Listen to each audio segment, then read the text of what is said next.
Au départ, j'avais demandé si je peux enregistrer ou pas. Bon, mais il n'y a pas de souci. De toute façon, je peux même mettre de la documentation. Bon, je suis en train de, bon, j'ai créé une chaîne YouTube, mais qui n'est pas encore beaucoup alimentée. Mais donc, Ok. tout ça aussi, je vais tenter de le traduire sur des vidéos qu'on mettra donc dans quelque part où tout le monde pourra accès. Donc, ça, il n'y a pas de souci. On va partager hein, avec tout le monde. Même cette présentation, moi, j'ai aucun problème de vous le fournir. Et si vous avez des questions, n'hésitez pas après sur WhatsApp ou bon, dès que moi j'ai le temps, je réponds. Ça me dérange aucunement. Voilà. Merci beaucoup. Voilà. On parle de projets partout au Sénégal, mais il faut savoir c'est quoi un projet. Donc, parce qu'en fait, moi-même, souvent, j'ai le problème.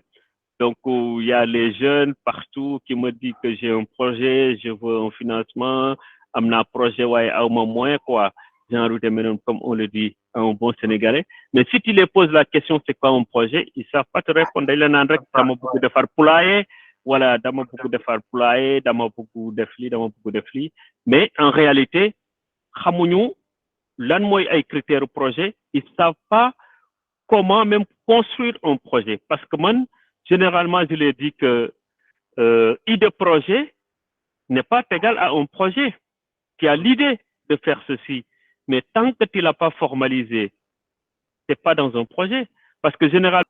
Le problème de la jeunesse aujourd'hui, en fait, beaucoup de jeunes aimeraient se lancer dans l'entrepreneuriat ou bien aimeraient avoir des financements sans étudier en fait le projet. Mais moi, j'ai ces types de cas. Ils vont te solliciter, ils vont te dire, grand, bon, on idée de projet, le financement, mais beaucoup là, déjà le budget du projet, déjà, il ne sait pas. Deuxièmement, son produit, est-ce qu'il a fait une étude de marché? Qui va le vendre? Il le sait, il n'a pas fait. Man bénéfice là si am, xamuko. Donc, ça, c'est les fondements, quoi, pour savoir si le projet il est viable ou pas. La jeunesse aujourd'hui, vraiment, ces types de cours, tout le monde devait les suivre. Moi, je dirais même plus loin qu'on doit les enseigner dans les écoles. Ces types de cours de gestion de projet pour que les jeunes puissent les maîtriser avant de se lancer. Mais aujourd'hui, ce qu'on constate, c'est que beaucoup de jeunes qui se lancent dans l'entrepreneuriat, formation, sans connaître les bouts des aboutissants, et ça aboutit pas, quoi. Donc, ça vous à l'échec. Intervenir rapport aux différents points, c'est-à-dire d'abord la planification, il y a quelque chose qui vient avant la planification, après l'implémentation, après voilà, tous les différentes étapes que l'on doit suivre. Je pense que c'est très important, comme il a dit, que les gens, même ceux qui veulent entreprendre, qu'ils puissent connaître ces différentes étapes-là, parce que ça aide beaucoup, en fait.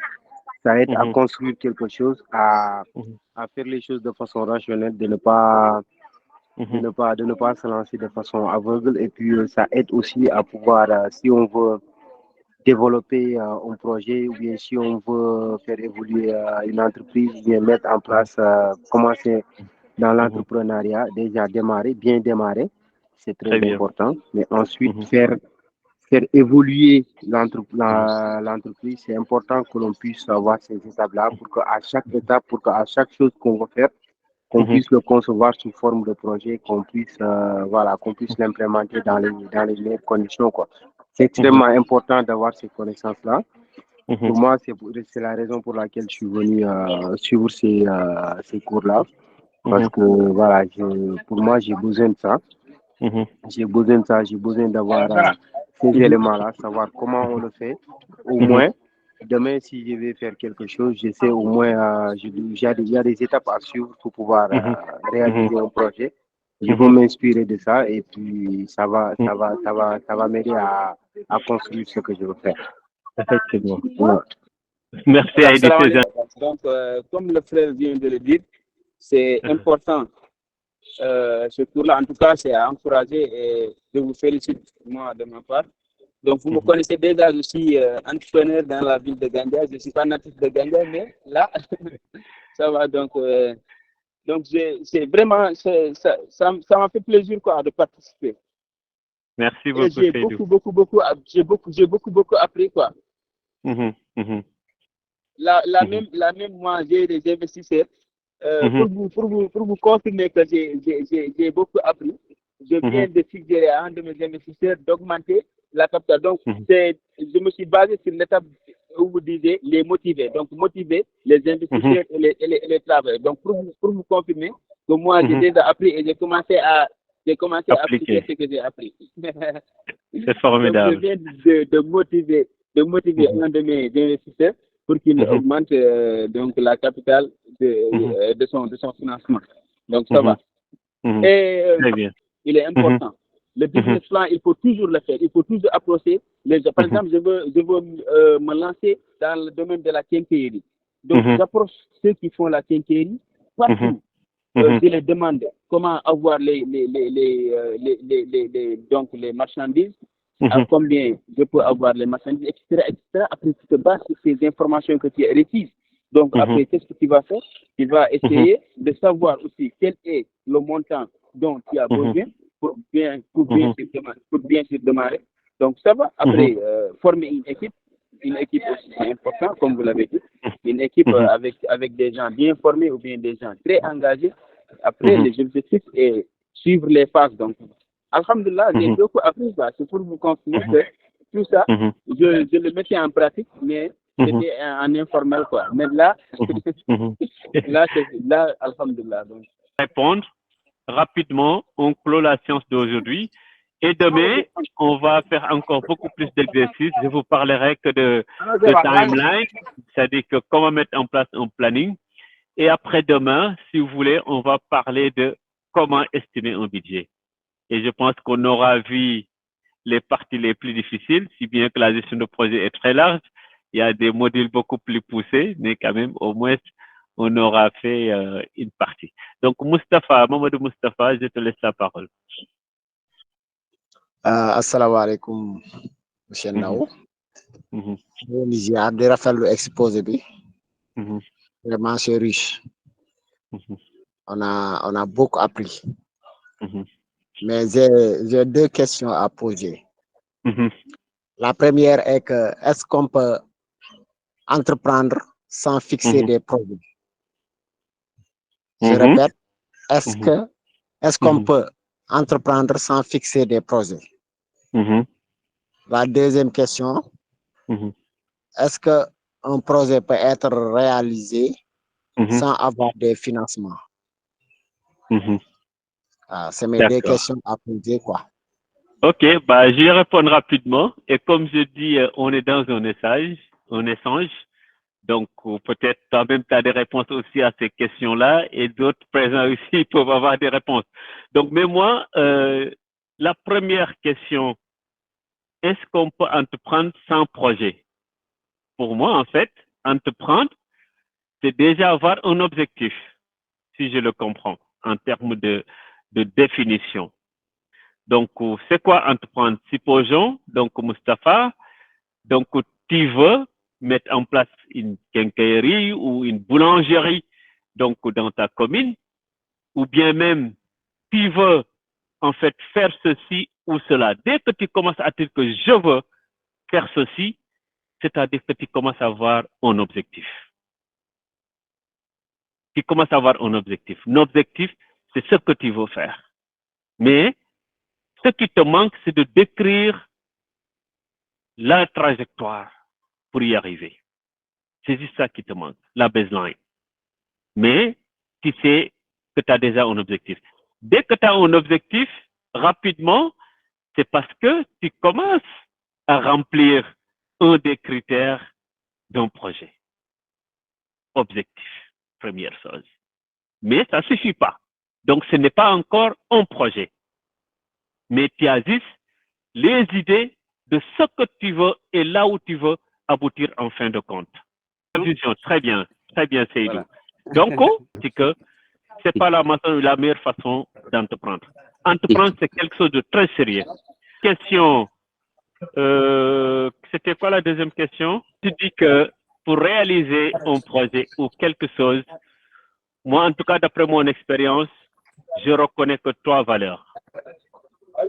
La première, c'est d'avoir une idée claire du projet. La deuxième, c'est avoir la volonté. La troisième, c'est avoir les moyens financiers et matériels. Si on n'a pas ces 3-là, c'est difficile de faire quelque chose. C'est même des exemples. Merci. Youssou N'Dour a une très bonne idée.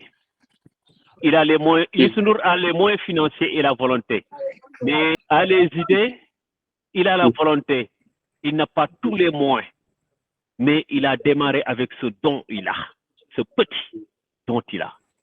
Maintenant, le jour qu'on dit qu'on va attendre d'avoir des millions pour entreprendre, on ne va jamais entreprendre de la vie. Ça, je peux vous le garantir. Parce que, regardez le cas de Dangote, qui est devenu un multinational. Mais Dangote a commencé par 500 000. Il a commencé par 500 000 en créant, en fait, à Quincaillerie comme Seydou. Et finalement, il est devenu le plus grand producteur de ciment. Donc, honnêtement, Moustapha, pour moi, on peut entreprendre sans avoir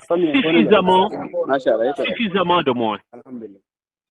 Celui qui attend d'avoir suffisamment de moyens ne va jamais entreprendre. Il faut entreprendre en fonction des moyens que l'on dispose. Mais si on a les moyens et qu'on a les idées, si on n'a pas la volonté, on n'ira nulle part. Ça, c'est clair. Donc, pour moi, la première chose la plus importante, c'est l'idée et la volonté. Et les moyens viennent s'ajouter. Par contre, au Sénégal, c'est l'inverse. Si on n'a pas les moyens, on ne démarre rien. Je ne sais pas si j'ai tenté d'apporter une réponse.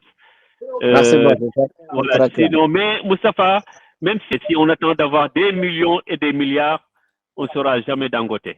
Ça, c'est clair. Seydou Diallo, oui, c'est Seydou, tu avais parlé. Donc, voilà. Bon, je pense que rapidement... Oui, c'est moi.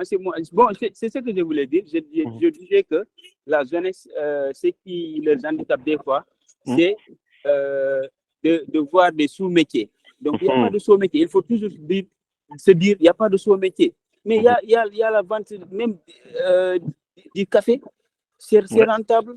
Vendre de quelques bonbons avec du café, voir tout ça, c'est rentable. Vendre du sucre, vendre, etc., etc. Mais il faut entamer et chercher plus loin, mais on ne peut pas s'asseoir et attendre des millions pour commencer quelque chose. Même les cailloux, même les montagnes sont faites de petits cailloux. Les montagnes sont faites de petits cailloux, donc il faut aller doucement. Moi, je me rappelle, ma première facture à Gandia, c'était 300 et quelques mille, mais alhamdoulilah, maintenant, je facture. Ou pas? Allô? Oui, on le voit bien. Vous le voyez bien, très bien. Donc, on va faire la série de questions parce que je vais vous les envoyer, vous pouvez faire l'exercice après et je vais recevoir les réponses. Mais pour aller vite, en fait, bon, voilà les questions. On va partir par tour de rôle. Donc, je vais départager les écrans. Il y a une dame qui a... Bon, je commence par Selou. Mohamed Selou, bon... Oui. La question 1.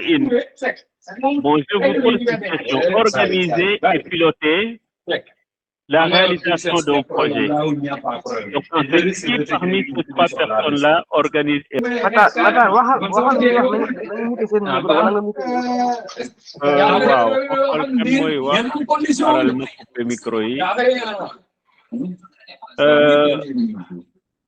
couper micro. C'est le je laisse ton micro. C'est le dame le gars wax ci sa gars yi wax leen ñu noppi quoi. Après nag mu jox ma loolu topp mën na leen jël leen. Voilà. Donc tu réponds chef de projet c'est l'eau. Rapidement Heidi, est-ce que vous êtes d'accord avec la réponse? Donc en fait bon, c'est un questionnaire. Oui, tu peux reprendre la question. En fait, parmi ces 3 personnes, un commanditaire, un chef de projet, un chef d'équipe, donc qui organise et pilote la réalisation du projet? Moi, je dirais le chef de projet. Ouais, bah ouais. En fait, il œuvre à la réalisation du projet. Qui œuvre à la réalisation du projet parmi ces gens-là? Bon, si vous voulez répondre, vous levez la main. Est-ce que c'est le commanditaire? Est-ce que c'est le management? Le project management est inversé ou c'est l'équipe qui œuvre à la réalisation du projet? Oui, Mohamed Badji. L'équipe projet. Merci. Et pourquoi? Bon, pour moi, l'équipe projet, c'est les exécutants, c'est eux qui sont là pour réaliser, pour travailler, quoi. Très bien. Bon, il passe une commande, porte la vision stratégique et la culture du projet. Qui est ce monsieur?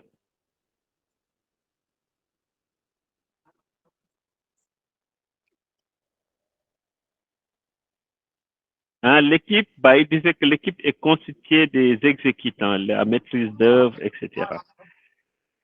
Donc là, maintenant, il y a une autre question. Il passe la commande, il porte la vision stratégique et la culture du projet. Est-ce que c'est le sponsor, ou c'est le commanditaire, ou c'est le chef de projet? Qui est ce monsieur? Est-ce que c'est le sponsor qui porte la vision stratégique du projet, oui ou non? Heidi, aide-nous. C'est le commanditaire. Exactement. Trouvez le mot masqué, donc dans la phrase suivante. Le manager de projet dispose d'une autorité, 3 points de suspension, sur les membres de l'équipe. Donc, est-ce que vous pouvez, parmi ces 3 mots, faible, fonctionnel et absolu, me dire quel est le mot qui manque sur cette phrase? Le manager de projet dispose d'une autorité, 3 points de suspension, sur les membres de l'équipe projet. Fonctionnel. Machallah. Un manager de projet peut-il être également 3 points de suspension, agent membre d'une équipe de projet ou manager hiérarchique? Un manager de projet peut-il être également un agent membre de l'équipe d'un projet différent ou un manager hiérarchique? Ouais. Manager Oui, hiérarchique. Mohamed. D'accord. Est-ce que vous êtes d'accord, tous les autres? Oui, pour moi, il peut être un manager hiérarchique. Exact. Donc, on est en phase. Voilà. Maintenant, ça va rester la question la plus difficile. Non, ça, c'est pas la difficile. Non, ça, c'est facile. Alors, analogie entre la musique et le chef de projet. Le chef de projet est chef de 3 points de suspension. Machallah. Merci. Quels sont les comportements ou les compétences comportementales d'un bon chef de projet? Aïwa. Ce qu'on va choisir. Ce qu'on va parler. Écoute. Fixer des objectifs. Oui, je coche. Écoutez. Fixer des objectifs, oui.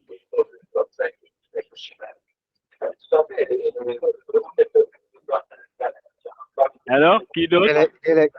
Délégué. Délégué, oui, il faut savoir déléguer.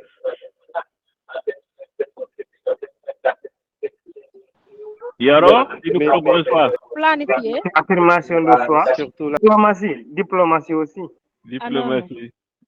Ah, finalement, ça va être tout, hein, les gars. Et quoi d'autre? Alors, c'est bon? Alors, je vous sors les bonnes réponses.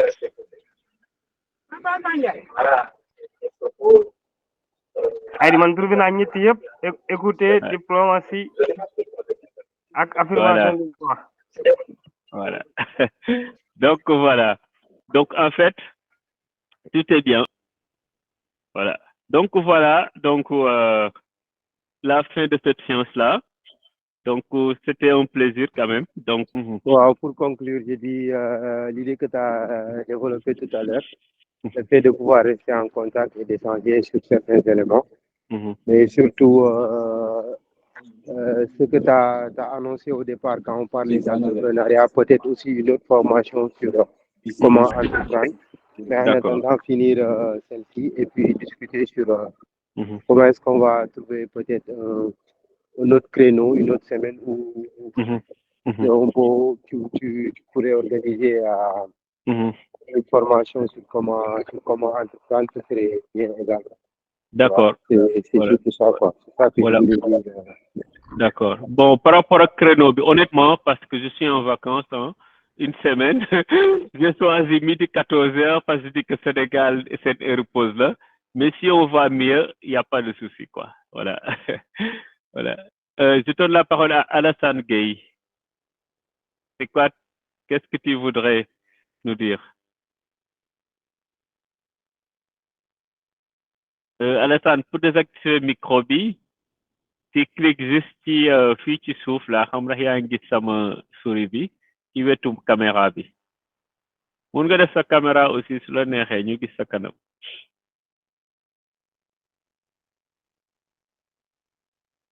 Bon, sinon El Hadji Malick, tu veux nous dire quelque chose? Bon, Fatou? Il y a Fatou Kodou Ndiaye et Fatou Sen. Voilà, c'est bon, vous avez tout dit. C'est bon, monsieur Ndao, c'est bon. Ok, très bien. Mohamed Mbodj. Il y a Maïmouna Sow aussi. Maïmouna, maa ngi lay gis de yaa ngi Dakar. Mohamed, ton dernier mot pour aujourd'hui, comme ça nous m'a préparé suba.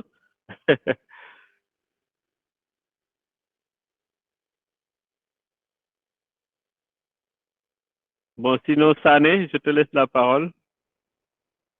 Daouda. Voilà. Bonjour tout le monde. Yéen a ngi may dégg, je pense. Hein? Waaw, ñu ngi lay dégg, waaw. Ah, voilà. Donc, moi, je m'excuse d'abord du retard parce que j'étais en classe de midi à 13h, j'étais en classe. D'ailleurs, ça sera comme ça tous les jours parce que du lundi au vendredi, on descend à 13h. Je vous ai pris en cours à 13h40. Donc, je suis en retard, mais c'est pas grave, comme il y a des noms de là. En tout cas, c'est intéressant. C'est très intéressant. Mais il y a des gars qui aussi. Nous sommes communés à tout moment. Vraiment, c'est bon daal. Ñu ngi lay remercier yow aussi ñu ngi lay remercier bu baax parce que aussi yaa ngi jël sa temps yaa ngi jël sa alal jël sa doole di ko def ci jaamu yàlla yi di la ñaanal yàlla fay la ko. En gros lii loolu laa amoon loo xam ne nii ma dama ko cee bëggoon a wax rek wan leen ne leen maa ngi ci biir maa ngi participer te maa ngi déglu aussi. Merci à tout le monde. Jaajëf, merci. Ainsi qu'un problème de réseau chez moi. Mais c'est vraiment l'idée. Aujourd'hui, donc comme je disais aujourd'hui, donc on a réussi pour conclure rapidement, donc à identifier c'est quoi un projet. On a retenu qu'un projet est composé de ces 4 caractéristiques. Un objectif ou des objectifs, des phases, une ou des équipes et des livrables, qui est le produit final attendu ou le service fait. Donc, pour récapituler. Ensuite, on a dissocié c'est quoi un projet et un programme. On a vu qu'un programme, c'est un ensemble de projets. Et ensuite, un ensemble maintenant de programmes est appelé forcerie. Donc, c'est ce que nous avons identifié en fait au long donc de cette présentation. Donc, comme on sait maintenant qu'est-ce qu'un projet, qu'est-ce qu'un programme, qu'est-ce qu'un portfolio. Donc, j'ai donné l'exemple d'une marque de voiture qui construit donc une série donc, de voitures, donc comme exemple. Après, ce que je vous ai parlé dans un second temps, c'était rapidement vous dire qu'est-ce que le management de projet avec une trajectoire bien définie qui est la baseline et aussi des contraintes en cours de route parce que il faut toujours des contraintes, des risques, des incertitudes, des complexités, des problèmes. Et alors qu'on nous demande de construire un produit dans un délai avec un coût et de la qualité.